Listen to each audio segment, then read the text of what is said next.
Okay, so we begin with the quote from the Parshas that says, "This is the mitzvah that I command you to do in the land: fear Hashem, guard His laws, listen to Jewish people, guard them and do them." And then it goes on to describe the Shema. So we asked a couple of questions: why does it say twice to guard, and why does it say in the land when the mitzvahs of the Shema, Torah, Tefillin, Mezuzah are not dependent on the place, but it's dependent on the individual, regardless of where he is.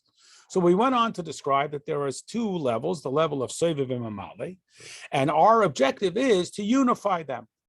And that's what it means. La'asos ba'aretz. The aretz not meaning only Eretz Yisrael, but here in this physical world, to make sure that we can bring that which is ordinarily seen as abstract and detached from this, from Hashem, or detached from our opportunity to incorporate, because it's so lofty, Sovev Kolam, should be brought down into this world. And this is what we declare in the beginning of davening. Others say it before a certain mitzvahs.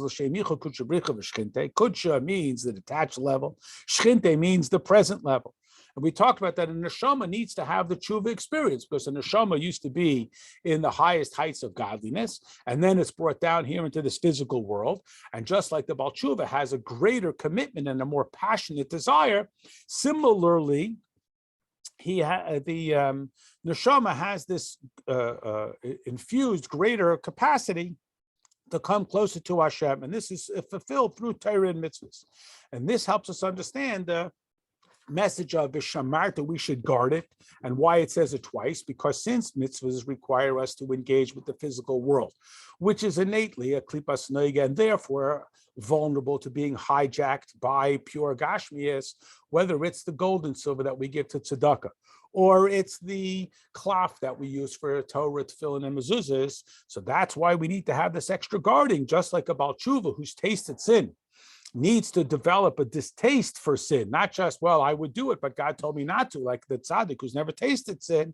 Well, in a sense, the fact that this divine godliness has been trapped in something that could have simply been used for gashmias, even though we've rescued it and used it for kedusha, we have to be extra cautious that it never returned to that vulnerability. And that's the shmira, that's this additional level of protection that is absolutely required within the physical, that there be no personal objective in the fulfillment of mitzvahs, to be done purely for the sake of Hashem.